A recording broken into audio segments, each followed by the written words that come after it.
The physicality and stuff, that was kind of new to me when I started to train wrestle. I was never a big athlete. I often credit him with making me continue. Chaotic Wrestling, IWF in New Jersey, and ECWA down in Delaware came together to do this talent exchange. We jumped in a car together, and that kind of day forward, like, we were just as thick as thieves. They really are my family.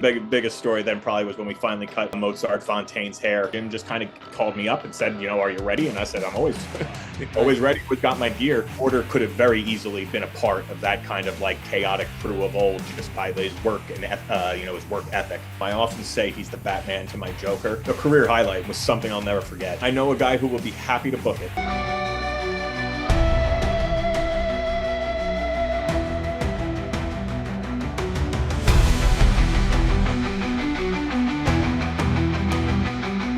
Ladies and gentlemen, hosted by Coach C, Chris Sanders, this is Best for Business.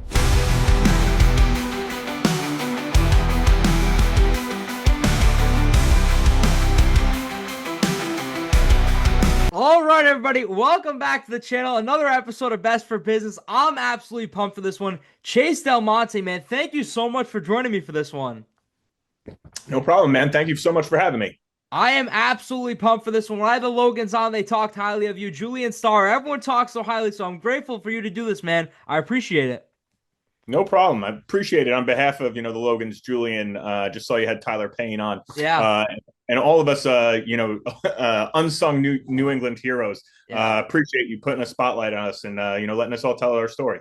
Now, I know for you, you've done a few pods. I think I watched like 5 earlier before this one, but I'm curious for you briefly, what was it about pro wrestling that you wanted to be a part of? So I've told the story before. I'll kind of go through it quickly. I was in college, and during the summers when I think it was between going into senior year, only a few of us stayed around college to like work and stuff. Most people go home. And SummerSlam, and it was HBK's return against Triple H, not unsanctioned match. And all my friends were just watching SummerSlam with me because again there was like nothing else to do, and there was only like 8 of us. So they're all ragging on me, making fun of wrestling. And at the end of Shawn Michaels' match, when he went over on Triple H, the whole room like jumped up and were like high-fiving because of like they just got so like wrapped up in the match. And I remember like I was the one sitting on that couch like looking up at them and being like, that's what I want to do. Like, I want to make non-believers like believe. And then since getting started, it's really just, the art form that is professional wrestling, the real magic that goes into it. It's unlike anything else in the world. That's for sure. So the Logans get recruited by George Carroll. Julian Starr goes to a library to find out about pro wrestling. How do you get involved? I was always, a big Triple H fan. Okay. And, it was kind of like, JR like hammered it home in everybody's head, trained by the legendary Killer Kowalski. So after I was graduating college, one of my best friends was a year ahead of me, and he was getting a house in Somerville, like 15 minutes from Killer's in Malden. So I didn't want to live at home. I was looking to do something, and I figured, hell, like there's an open room here. Killers is right there. Like, I don't really have much going on. Like, I might as well, like, give this a try. So I did. I went up, I signed the lease. I was going to move to Somerville. Went and saw Killer. It was one of the last couple of weeks that he was still running his school in Malden. So I actually like went up those, old creaky stairs that you hear all about, like walked into that old room, like just for the day, just to kind of meet with him. And he handed me a flyer for the CTC and said by the time I was going to be up there that he was going to be moving his school up there. So to check them out. So I went home, packed up, saw my sister married. And, the next Tuesday, I think it was like September, like 13th, 14th, went to my first class and, fell in love with it even more. So are you a Hollow and Dukes Dalton guy? I am. Yes. In the very beginning, I was, Dukes was very hands-on. Okay. Excuse me, especially with the beginners. So I was in Dukes's care for a very long time, and I often credit him with making me continue. After my first day, he came up and he kind of told me that I did pretty well, to ice my neck even if it doesn't hurt, and just to write down everything that I did. And again, he closed and said that I did pretty good for my first day, and I thought, hey, if I can do pretty good on my first day, like I think I can really do this. Yeah. So when you look at Chase Del Monte, originally when you first started, what would you say was like the inspiration for how you carried yourself in the ring and everything? It was really like a Jersey Shore, like rock Okay. star coming out Yeah. to Bon Jovi's Bad Medicine. I had my hair like down to my shoulders, it was super curly. I didn't even know that. I had short hair all my life, so I never really like grew it out until I wanted to be a wrestler. And then it just came in with this like full head of curls. And I've always just kind of been high energy. So with, Yeah. coming out to the music and, it really just became this kind of like rock and roll kind of persona. So one thing I want to ask you about when I had the Logans on, they talk about all the time. You'd ask them at times to take the mic, and they said there's no reason for them because you were always the talker. So for you, did you like always have the gift of gab? If not, when did you gain that confidence? I think probably really in like kind of college. My college house was kind of a stop like right in between campus and where like everyone else lived. So everyone was kind of like, always stopping in. Everyone, would come to watch wrestling. And we were like, you had to be on your game. Like if you were going to make a comment in this room, like of like 12 people, like it had to like kill. Like, so you had to like, just kind of like be witty and on your toes. And I've always been a fan of like stand-up comedy, not just like watching the jokes, but like finding out how comedians craft their jokes, the timing and things that go with it. And then it really just kind of like translated well. I mean, I'm a talker, I like to talk. Yeah. So like the physicality and stuff that was kind of new to me when I started to train wrestle. I was never a big athlete or anything, but like the ability to talk and like to translate my feelings and emotions like via my words, that was always something that was came pretty easy to me. So did you ever do comedy or no? No, no, Oh, no, no. I mean, you're gonna watch some of my matches, and you might say that some of those are. No, never stand-up comedy. so I'm curious when you look at your career, to you, what would you say was like your first big opportunity in wrestling? Wow. So I mean, the coolest thing that I think happened like pretty much within like my first year, I did a weekend worth of house shows for the WWE. Nice. I had my long dark hair. It was when Edge and Matt Hardy were feuding over Lita. So I bore us like at least a passing resemblance for Matt Hardy. I was tall, kind of like a similar size and stuff. So I got to like basically in the main event it was John Cena versus Edge, and while Edge would cut a promo, I would come down and he would mistake me for Matt Hardy and beat the crap out of me, which was cool enough of in itself. But then the really cool thing is just like house shows are such a different vibe than TV. Mhm. There's not the stress and kind of like there's just not as many people there. There's not as many masters to please. So I spent like 3 nights in the back, like hanging out with Shawn Michaels, Ric Flair, and forgive me, but I don't know which number he's on, but one of Ric Flair's wives at that time. Yeah. We just kind of sat in the back. Like I remember down at like the Melody tent in the Cape, like, we were in this like kind of just like, picnic tables. And it was literally just me, Ric Flair's wife, Rick, and Shawn Michaels as they were like swapping stories. Cause like Rick's wife was the only other kind of like non WWE person there. So like we just kind of like, when people are talking over the matches, I ain't got, anything else to do besides sit there and talk to her. So like, I don't know, like I was only probably like 6 months onto shows, probably just like rounding out my first year in wrestling, my first year or two at least. Mhm. I got to hang out with two of my wrestling idols. It was awesome. So when you started watching wrestling, like who was your guy? Was it Shawn Michaels? Always Shawn Michaels. Shawn Yeah. Michaels was always my number one. So when I look at your career, there's a few things I love asking people on the pod, and you got to do both. So I'm curious first, I think it's first, how does Chase Del Monte go to NWA On Fire? Oh, so really, like a lot of my career, I just hung on to the Logan's coattails and just rode those right into the next show. They had left Chaotic Wrestling. I know they covered that, so we don't have to cover that. But they went on to, On Fire, and, they were running lots of shows, long weekends, lots of different weekends. So like when my schedule would kind of align, I would hop in the car with them. And, their cards were kind of more thrown together. So it was just kind of like who would show up. Yeah. And I remember the Savoldis, the Logans always joke about it once. They wanted to like book me like more solidly and kind of like know when I was coming. And I was kind of standoffish. Like they just ran too much. And like, I know it was going to conflict with Chaotic. So I basically just like told them like, no, I'm not going to commit to any dates, but like, I will be here pretty often with the Logans. And like, so we just kind of had it like when I show my face, they would throw me a match. So how does Chase Del Monte go to ECWA? Same with the Logans? Same with NWA? So the ECWA, I actually beat them there. Nice.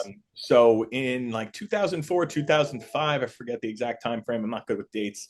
But Chaotic Wrestling, IWF in New Jersey, and ECWA down in Delaware kind of came together to do this like talent exchange. Nice. So for like every show, two guys from IWF would come up to Chaotic, two guys from ECWA, and then vice versa. They would always use, Chaotic guys. So Yeah. it was just a way to kind of like create a pipeline for guys to get some, good reps under good supervision. And so it was kind of like a rotating basis. They had a bunch of guys that, Jim would use, and like some people would come down for a show or two. And then I guess Jim Kettner really liked me. Jim Kettner brought me down and just really liked my work and just kind of my character and how I mixed in with his kind of crowd. It was then I think I'd maybe did 2 or 3 shows without the Logans, and then the Logans were like the next ones to like kind of come down. We jumped in a car together, and I know they said it really was just kind of like, it's like we had known each other our whole lives based off the first time like we hung out. Wow. And from like that kind of day forward, like we were just as thick as thieves. They aren't just, my friends or like best friends, like they really are my family, weddings, holidays, we've done it all together. And once Jim brought me and the Logans, then kind of the whole talent, rotation kind of dropped away for a long time. And it was just me and the Logans for 6 or 7 years going down pretty much every show. Was there anything that you think stands out about wrestling for ECWA compared to like Chaotic or anywhere else? Jim was a real master of like maximizing his talent around there. Kind of like, a Paul Heyman. He hid what people couldn't do and really just maximized the people that he had, and, then brought in a crew of like competent wrestlers who could kind of help the guys through that. And, for me, it was just kind of the access to Jim Kettner. Like, I didn't even really realize it at the time, but like, he was really kind of like teaching me how to book, which, I wouldn't like really even realize till like 12 or 13 years later. But like, he would call us and he would like, keep me on the phone for like an hour and a half telling me all about these matches and how like. Did you get the scripts? I've seen photos of the scripts. Yes. So Okay. we'd get a long, email of a script, of a booking sheet and what he's looking for, timing, entrances, all these kind of things. And then he generally would call you too to review what he's looking for. And again, Jim would sometimes just like spend an hour going through like everything else on the card. And I'm a young kid, like like I listened because I'm respectful and I didn't want to blow him off, but like I didn't really care. Like I was like, Jim, I don't care what Cheetah Master and Freak Nasty are doing in the main event. Like, what am I doing? But like, through listening and just, enough of it, a lot of that did permeate through. And, there's so many countless lessons that I learned from Jim that I still, put to use these days. So we talk about Chase Del Monte. You got to do something pretty cool. The Super 8, but you get it twice. I don't think it's back to back. But what's your first story? How do you get into it? So like, it was kind of following the Logan's footsteps. Bryan was first, then Matt, then me. I think it was then Nick. I think that sounds right. Yeah.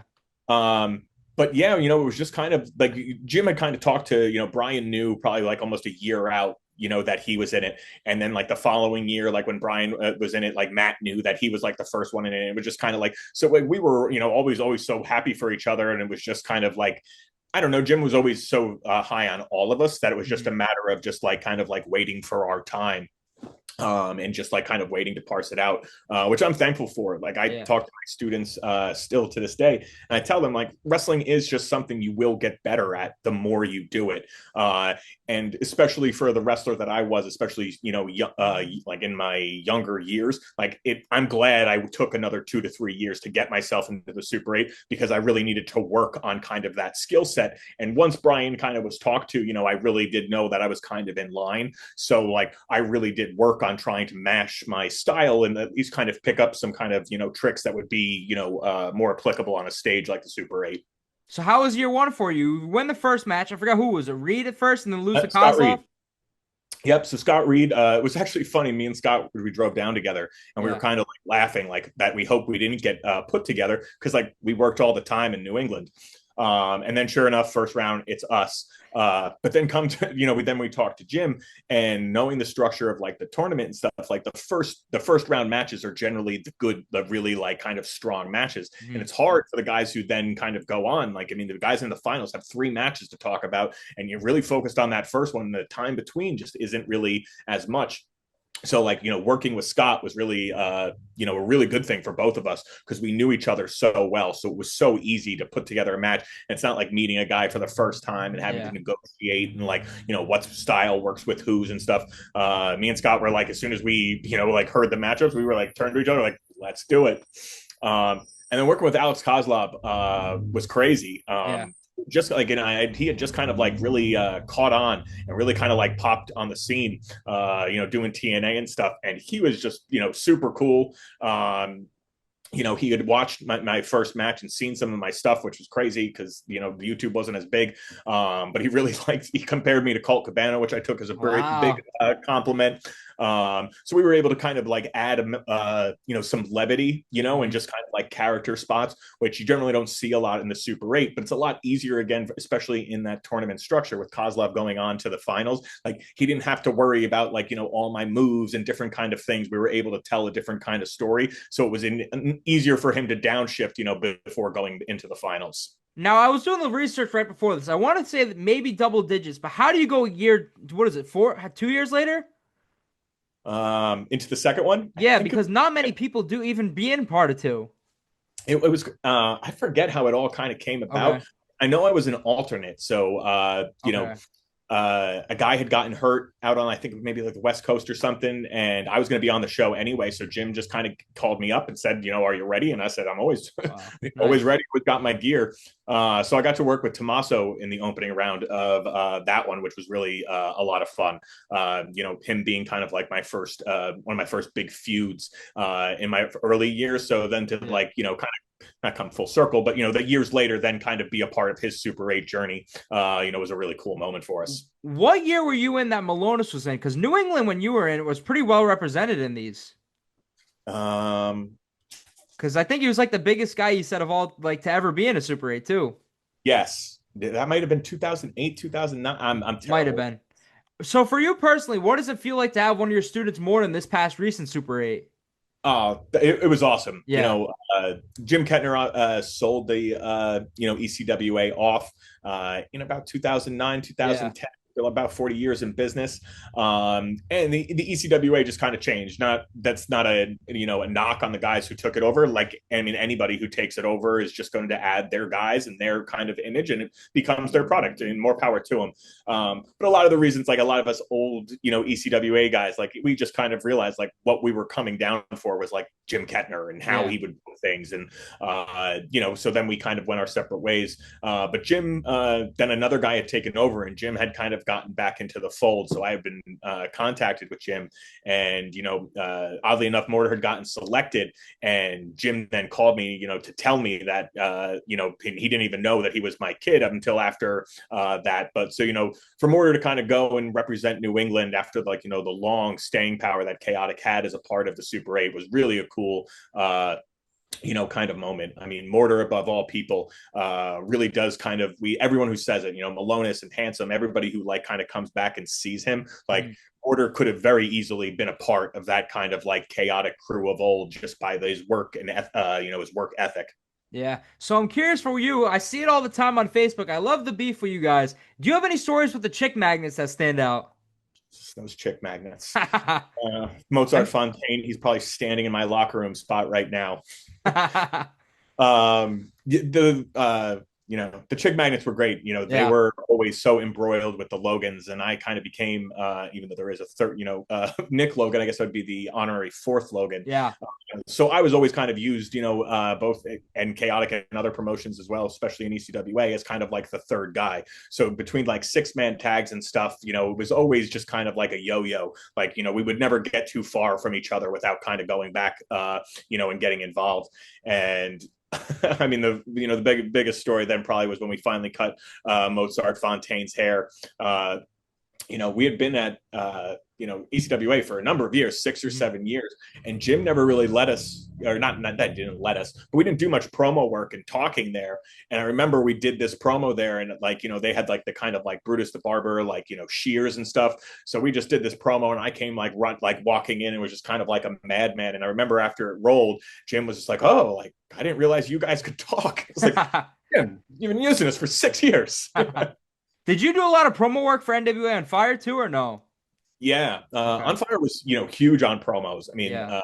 they would really set everything up, and really, you didn't have much of a choice if you were on the show. They wanted 30 seconds, 60 seconds, and you would just kind of like went. I know for the Logans, that was really a big thing for them. It was a really it was a really fun exercise for me. And it was more seeing a company that kind of like stressed that, because even back in the day, Chaotic didn't really do that many promos and like those kind of outside kind of post show promos. And the way On Fire did it, I kind of took and then kind of rearranged, but it's seeing them and kind of working through those promos and seeing how they incorporated it into a show was something that I kind of took once I took over Chaotic. So when you talk about the Logans, you talk about that brotherhood, but I'm curious for you, what was like your first interaction with the Logans? Because they didn't even talk about that. So my first interactions with Matt and Nick, they were the first ones to come train with us at the CTC. Okay.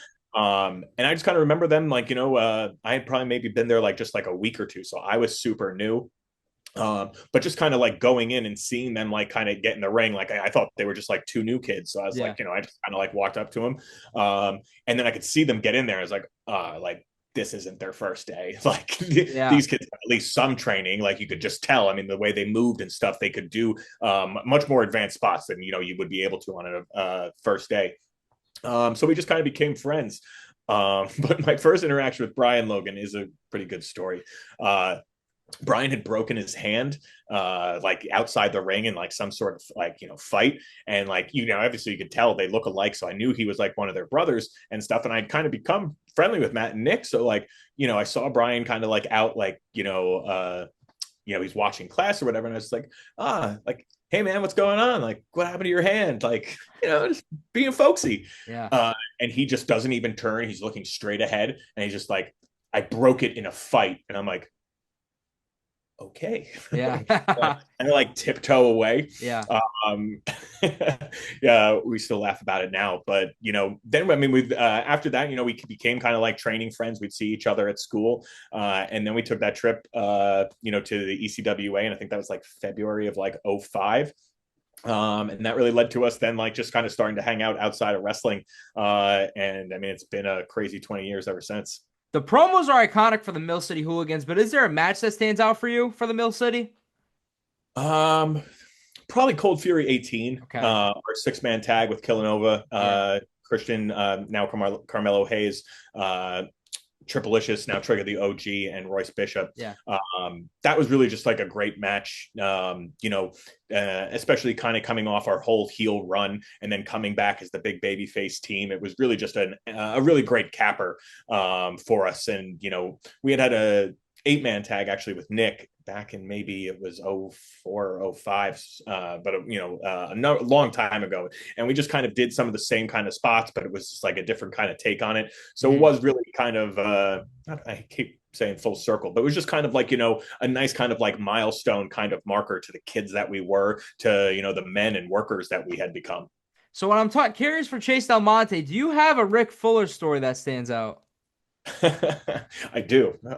Big Rick. Big Rick was the man. Such a gentle giant. It's very soft spoken, but man, you could kick some ass in the ring. And my house, I'm actually here, in my house in New Jersey, visiting my parents for the week. And since we had traveled to, ECWA and, traveled to New Jersey a lot, my house kind of became like a pit stop, and lots of different wrestlers have come and stayed. Brian Malonis, Biff Busick, Mike Crockett, anybody who kind of traveled with me would end up kind of probably spending a night here. And we were doing a show in New Jersey, so Rick was going to drive down with me and, stay with my parents. And I remember my mom was just like, oh, is this like a new friend of yours, named Rick? And I was like, well, we are friendly, but he's not just like a Logan. He's this is he's going to look like a big scary biker. And he ended up coming, and I mean, my parents still talk about it to this day. It's one of their favorite wrestling stories, just because I mean, this huge mammoth of a man like steps out with his big, like, long Yeah. curly hair, but really just couldn't have been like, the most polite, kind of like gentle guy, who just wanted to sit here and talk to them about anything. Again, they still talk about it today.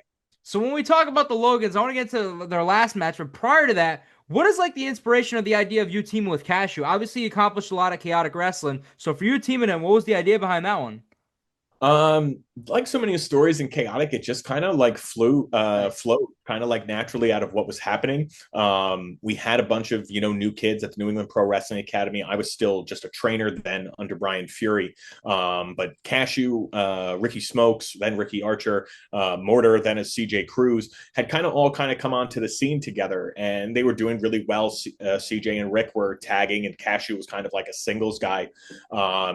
And me and the Logans were really kind of, we'd done it all, been champs and all that kind of thing. So we saw our role really as kind of, the guys to help the younger kids kind of get over. So it just kind of like then kind of fell in line. We also, we had done a long standing run as a heel tag team. Then we came back as babies. We didn't really want to stay as good guys Yeah. anymore.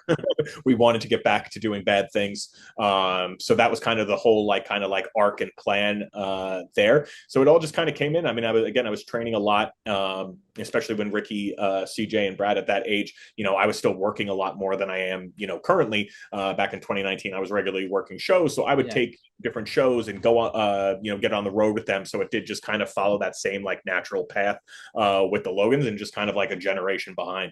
So you have you Cashew against Archer and Smoke, or Archer and Mortar against the Logans. Then the next show it's supposed to be you and Cashew against the Logans. COVID happens. Do you think the Logans will ever have one more match as a team? God willing, fingers Yeah. crossed. I Yeah. know a guy. I know a guy who will be happy to book it. Do you think the third Logan, Nick, will ever do anything back? That is a you never say never in the wrestling business. Yeah. My focus is on Bryan and Matt, though. At least having one more.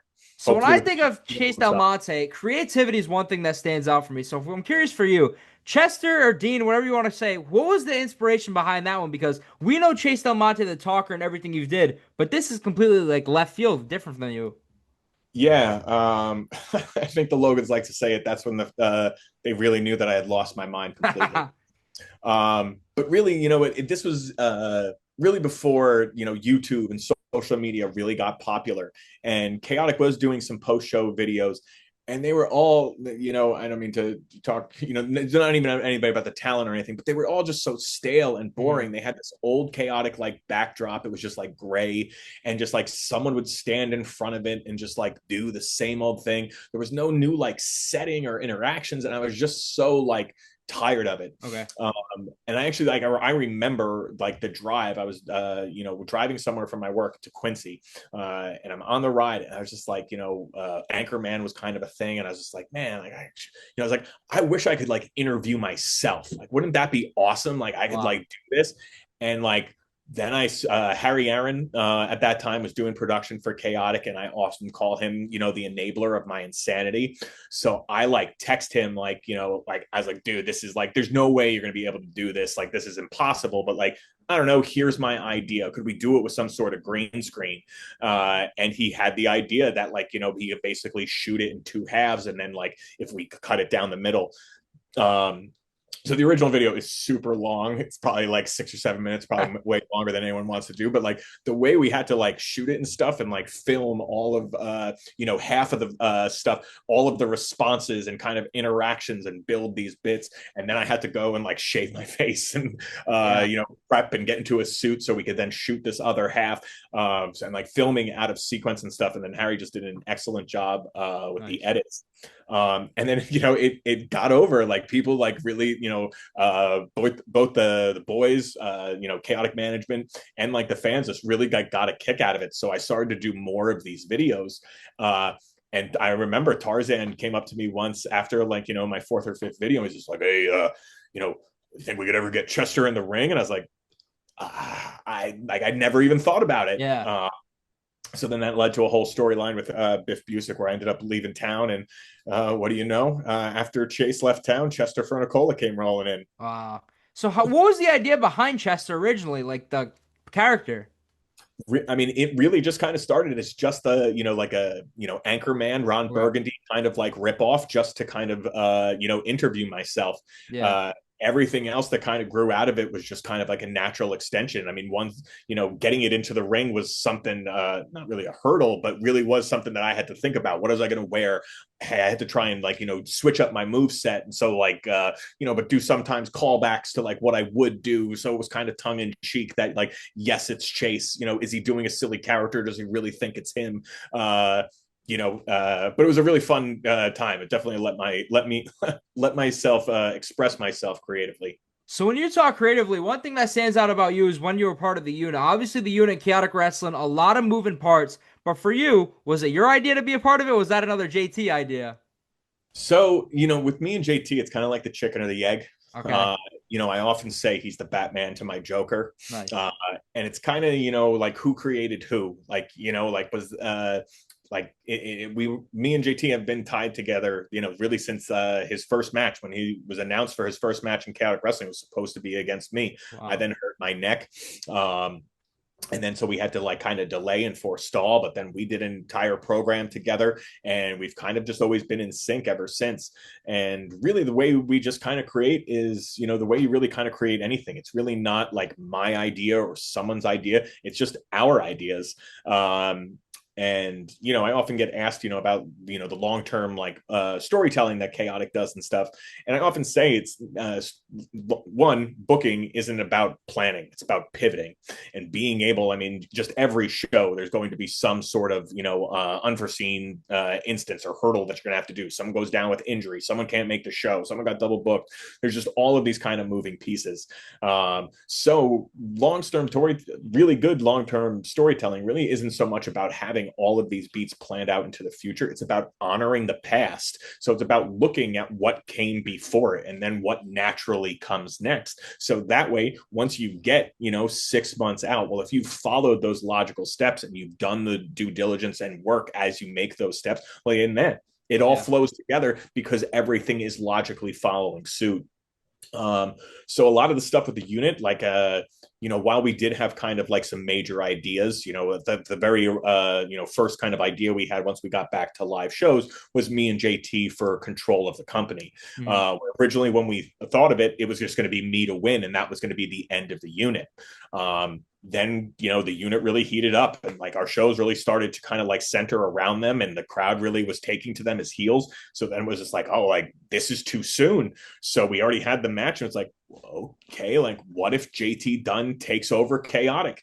And one of the big things that we always talked about is like, because I was a little bit unsold on the idea of the evil owner and just like the bad GM and stuff. I feel Yeah. like that's just been done to death. So one of the things that we did, and if you go back and like watch the product, JT was never a heel owner. He actually was always a baby face. He actually always did things for the company. It was just sometimes like bringing in someone to put with someone that the people liked. But if you take it out of the context of the character in that moment, like everything that he did was also then kind of laying seeds for them to go babyface all that while later after turning me heel. So then when we got, a year and a half later down the road, we end up having the same exact match now for me and JT for control of the company with the roles completely flipped. So the same people that were aghast that Yeah. he won, are now cheering for him to defeat me.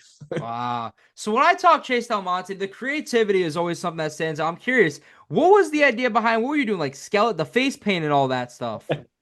Yeah. You talk about getting stale. I don't think Chase Del Monte ever gets stale. Yeah, well, it's always been something that's on my mind. I've always wanted to kind of evolve. Another, one of my top three is probably, Shawn Michaels, Triple H, and then Chris Jericho.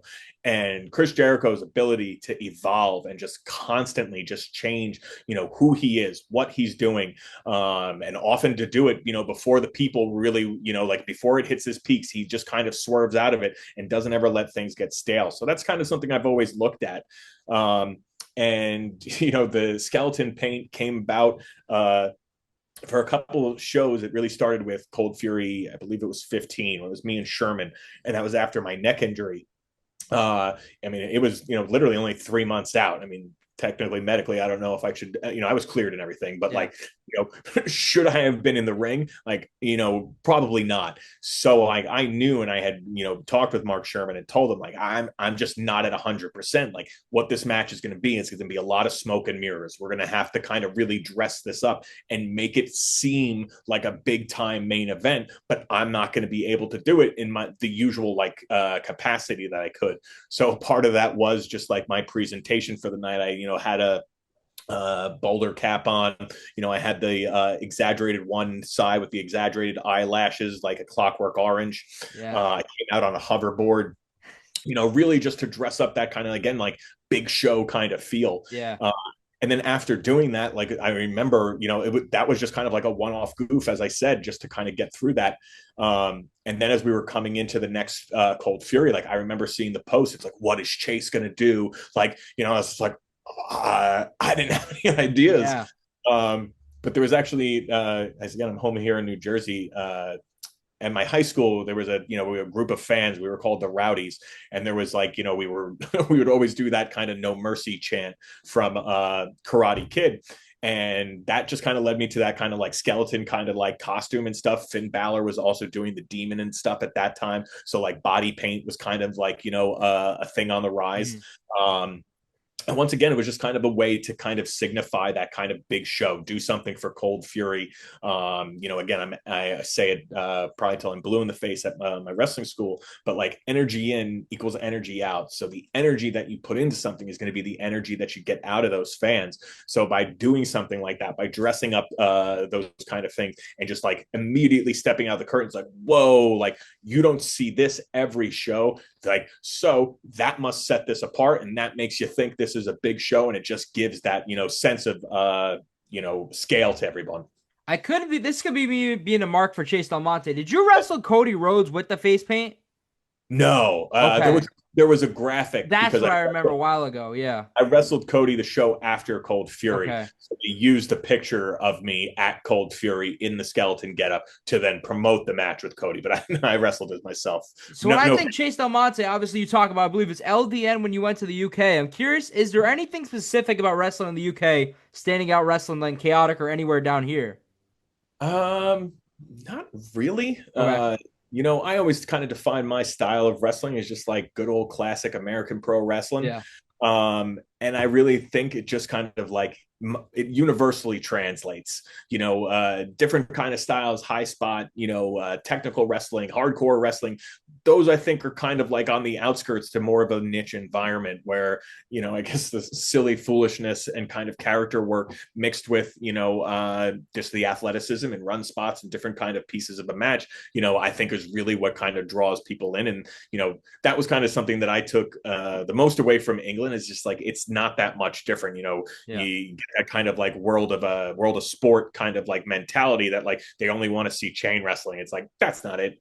Every fan that comes out to a wrestling show at the end of the day wants to be entertained, and it's on our job as wrestlers to kind of find that out. When we were out there for that LDN, they did these like camp shows, and it's basically like these little like vacation camps where people drive out and they have like water parks and stuff, and they have like an event center, and like they'll have a parrot or a petting zoo and a magician come in, and like one days it's wrestling. So like these people are kind of like a what's it called, closed audience. They're kind of captive. Like, it's just like if you want to like go, it's like a free show. You just come in, it's all paid for. So these people like don't even really like wrestling. They're probably just there to like go into the AC and get their kids out of the heat or something. So like, wrestling spots, they don't really care about. They really just want it to be interacted. So, I mean, I spent half my time, I probably got, lost my voice after like the second day because I was just so busy yelling at people more than I was even taking bumps. Wow. So when I'm talking about Chase Del Monte, obviously we hear it all the time, the Chase that runs the place. So obviously you see it, chaotic wrestling, you have a passion for, you love pro wrestling, but being a part of chaotic wrestling for the broader picture, sort of, when was that something that interests you? It's funny. Like I always say that like my career and like kind of like path in professional wrestling is like, I don't really like actively feel like I was like making these like transitions or like taking these big steps. It all just kind of fell into place. at the end of 2015, I forget exactly what happened, but like the booker at the time, or maybe there was a couple of them, basically kind of just like up and left like Jamie in kind of a huff. I was the heavyweight champion at the time, and Jamie was kind of like venting to me, like, all this kind of like shit's going on. And I like kind of looked at him, I was like, Jamie, like, if you're looking for somebody, is like, how about me? Like, I'm your champ. I've been here for 15 years. Like, Wow. why don't you give me a shot? And he's like, I never really kind of like thought you would want to get involved in something. And he's like, he's like, let's talk about it. And I think like the next weekend, I think I was coming here and I spent like, the entire weekend writing like a 4-page dissertation about like everyone's character and like where I would take them. And I think that's one of the things Jamie really liked, is that I didn't really like upset the apple cart. I wasn't looking to do like a hard restart. Like I took all the storylines that I was given, and just kind of continued them on like nothing happened. Maybe the destinations, I don't know if the other bookers had planned, but like there was like, you look back over the product and you're not going to be able to tell on any given show like who was doing these kind of things. It was just kind of a seamless nature. And then as I kind of did that more and more and just kind of got more involved, helping out at shows, doing more of the booking, helping postering, and just kind of taking on more responsibilities, I kind of saw the writing on the wall too. Jamie had kind of said, some conversations that his daughter was getting older, that, they probably weren't going to stay on the East Coast forever. So I was like picking up enough of it that I was just like, well, I'm just going to make myself indispensable here. So that way, if and when Jamie is ready to like kind of sell, like I'm going to not like, it's not going to be like, oh, I'm going to shop this out. It's just like, oh, I'm just going to give it to the guy who's already doing so much of the work. Nice. And we'll just do it in an official capacity. Nice. So let me ask you, what were the original goals for Chaotic Wrestling? What are they now? Because one thing I love about Chaotic Wrestling, you mentioned it, the promos. A lot of these matches for shows have a promo, have a way to set up to a match. There's a few on the show you do a day of, but a lot of these stuff, promos, you talk about NWA on Fire, things like that. I love it. Well, thank you. I think something that I was really, what I've always really been, in love with chaotic, or not just chaotic wrestling, but professional wrestling, is characters and promos. And, not just what happens in the ring, but the creating an entire universe around it. I'm a huge, Game of Thrones fan, and the books as well. And like, that fully fleshed out universe is just something that really always speaks to me, when you can kind of have like, an idea of not just what this person is in the ring for the 10 minutes that you see him, but like, Chase Del Monte and the Logans, like you could picture those characters that you see in the ring, like at a bar in Lowell, because it's who we were. It was a natural extension of those. So you could like think about them in these different situations. And like when you saw the Hooligans and like someone opposite the ring, like you knew what was going to happen, because like these 3 dudes are going to fight. Yeah. So it was really trying to build that. And I mean, especially now here in a post-COVID era, I think that's really something that's kind of become apparent, is all the different kind of characters. And like we don't really just have any like guy black pants or like black boots or black trunks and just kind of like an ass kicker. Like everybody, you can put more behind their character. This is whether you're Calvin Dumont, the spoiled rich kid, Ricky Smokes, the top tier S-class athlete, or the face painted, monster Mortar. There's all of just these colorful characters. What was it like for you personally going through COVID? Obviously, a lot of places shut down. I believe Chaotic, I think PVD said it, you guys shut down for a while, but then having those studio shows slowly coming back to it, you had the advantage. A lot of companies weren't doing things like that. Yeah, it was certainly a challenge. Okay. I remember in the beginning, I was working out. Brad Cashew still had access to like his high school's like gym where he was teaching. So like we could still like, get into the gym, and like, because all gyms were shut down. So a lot of people were buying home gyms. We still had access to it. Because again, we didn't know when things were going back. Yeah. And I've always had the mentality of staying ready. So like I was hoping, and like, okay, we can't do Cold Fury at the end of March, like maybe beginning of May. All right, not beginning of May, like maybe beginning of June. And then it just kind of became like by June, it kind of became apparent, like, all right, like it's not going to be anytime soon. Then that kind of took at that same time. Then I got together with Brian Fury around like the beginning of April and end of April, beginning of May. And he talked about not wanting to come back and that he was probably just going to be retiring, during COVID. So I just started to kind of take over the school. So in that kind of time, like around that June time, once we knew like shows and like, you just couldn't have people coming together and stuff, I just kind of switched gears and started focusing on renovating the school and making all of these kind of changes there.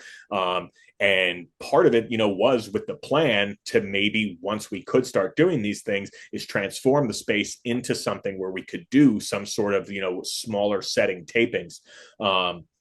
Because and then it did afford us the ability to do so, and we kind of did them differently than a lot of other companies or the people that were trying to run them. We didn't have everyone come together, like 30 or 40 people all come together and then just kind of mix and match. Reloaded at the show that we called it, I believe it was 2 seasons. It was either, I think maybe it was 10 episodes and then 12 episodes. Okay. But like, and this was the first time I've ever done anything like this, but like storyboarded and planned out all of the episodes and had all of these things in sync. So then when we were using someone like Bear Bronson, he would come up with like TJ Crawford and we'd bring a small contingent of these guys and then just the people that they were facing. So we would film all of Bear Bronson's kind of like you would a TV show or movie where it's at a sequence. Like, he would have one match that would air this week, then another match, but that might not air till the very end. So you could have a lot smaller groups and just, trying to do our best to, maintain some sort of semblance of the guidelines that were in place while also still trying to, make a wrestling product. So you talk about having the school, the New England Pro Wrestling Academy. I'm curious for you, personally as a coach, what has been like the most rewarding part of being a coach? You talk about recently on Facebook when we're doing the recordings this past week, an insane attendance you guys have. You guys are thriving week in, week out. And I'm curious, what was your selection originally for these coaches? Because you got a variety of everyone. Yeah. When Fury first came to me, he said he was going to offer up, a spot, in the new NWA to basically everybody. I very quickly told him to go to Big Scott first. Big Scott and I had started in August of 2017 training on Wednesdays together. We had kind of known each other from the area. Like we bumped into each other a couple times, but we were never like very close. But from our first day training together, like we were always in sync. Like we never butted heads. We were always just kind of feeding off one another. We had a really good kind of just rapport and relationship. So like I also just knew Scott would want to be in on this. I just knew he would jump at it.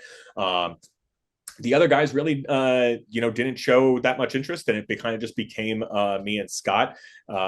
Then it just kind of, again, it's like everything, it just kind of naturally falls into place. I'd always wanted Bryan to be a part of it, anything wrestling related. I'm always happy to have my best friend, here next to me. But he needed just some time.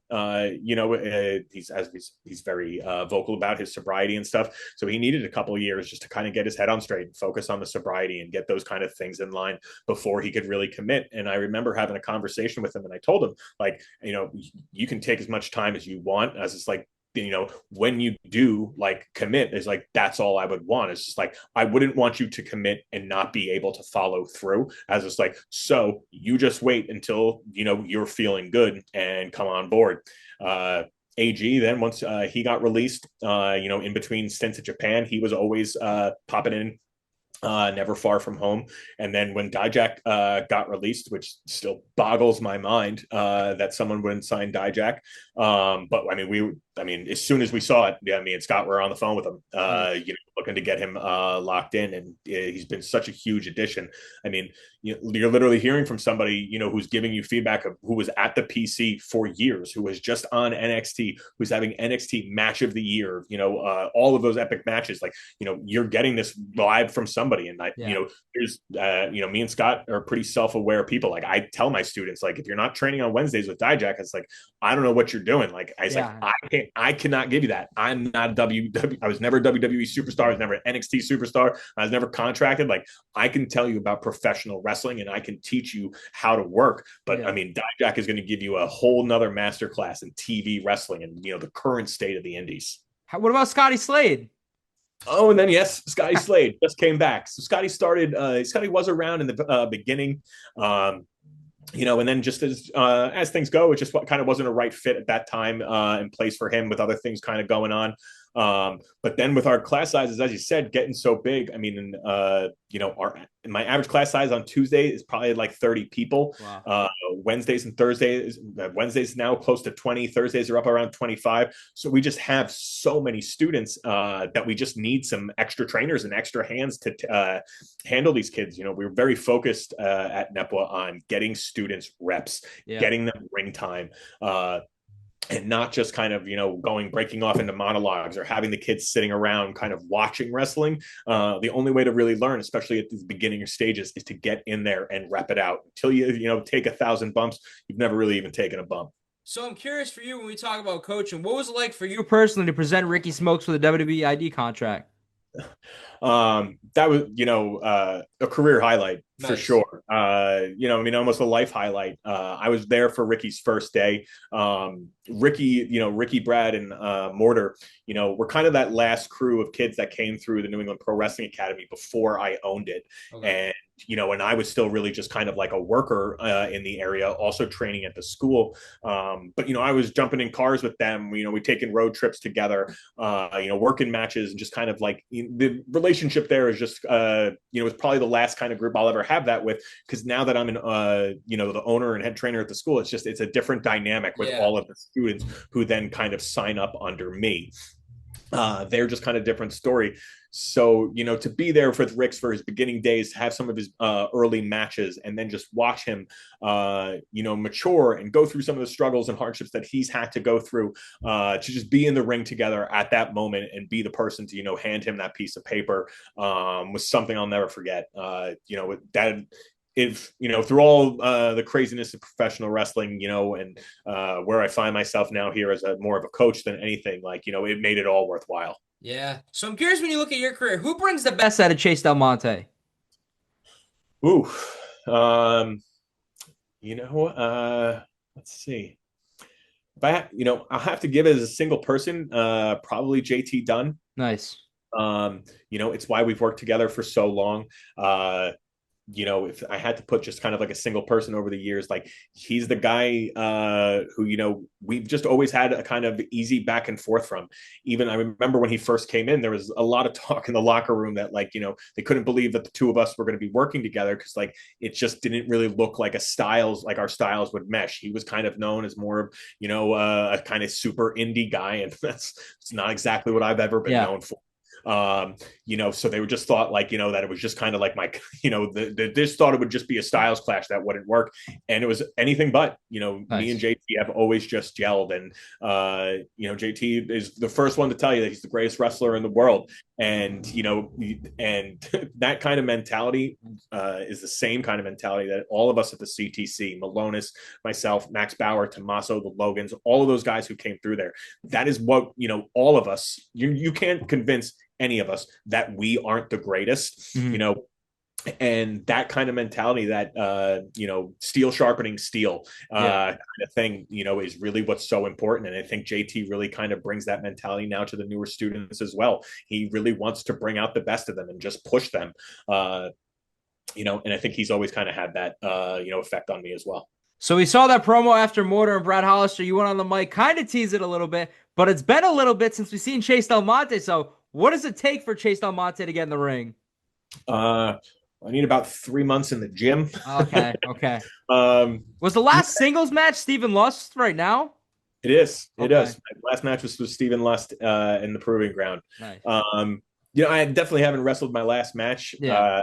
But the added production value and now what goes into our shows and all of the moving pieces that it takes, it really does require someone to kind of be at the helm and kind of steer the ship and just be working in between the live streaming and the cameramen and our production guys and the wrestlers all at the same time, coordinating with the refs and Rich, and just all of these moving pieces all happening at once, that if I have a match, it is just way too much all at once. In fact, when I first took over Chaotic in January of 2018 with Bryan Fury, one of the main, reasons that Fury was out there as the figurehead of ownership is so that I didn't have to be, because I didn't want to play owner. I wanted to still be a Mill City Hooligan with my buddies. Yeah. So I didn't want that to be known that I was an active owner, because I figured then I would have to play that. So, that allowed me basically at shows as well. Fury ran the shows. He was really the, owner in that sense. When we got to shows, he did kind of everything, and I was able to call my matches and kind of still be one of the boys. Losing Fury was a big hit, and then that kind of forced me into the role now. So back during, as we were first getting started and stuff, we also lost a lot of our roster. So we were coming back with kind of a whole new crew. So I thought it was a little bit more important that the audience have me as kind of a representation of that audience, and have a kind of like toehold that they could see that this new Chaotic was pivoting it around. And putting myself as the owner kind of like, again, carried that generational gap, that, this was something starting new, and the man behind it, I guess, was me. Yeah. Well, Chase, I want to thank you for doing this. You've came up in so many interviews, whether it's Josh Daniels, the Logans, Julian Starr. I want to thank you for doing this, man. Thank you for everything. No, thank you, man. Thank you for putting, as I said, thank you for putting on a highlight. No one was happier to see Josh Daniels on a podcast in 2025 than me. Nice. All the best to Josh. And all the people and all my students. I know you've interviewed Jeriel, Paris. Thank you so much for all the attention that you put on Chaotic Wrestling, the New England Pro Wrestling Academy, and altogether, just the New England wrestling scene together. Chris, I really appreciate everything you do for us. Thank you, Chase. Now, I've ended every interview the same. Now, the day you decide it's all done in pro wrestling, which isn't happening anytime soon, but the day you decide it's all done, what do you want Chase Del Monte's legacy in wrestling to be? As someone who took the business of what we do very, very seriously, but did not take themselves very seriously. Nice. Thank you, Chase, for doing this, and thank you, everybody, for watching this episode. This was Best for Business. Thank you for watching this episode of Best for Business. Don't forget to like, comment, and subscribe. Until next time, because this is Best for Business.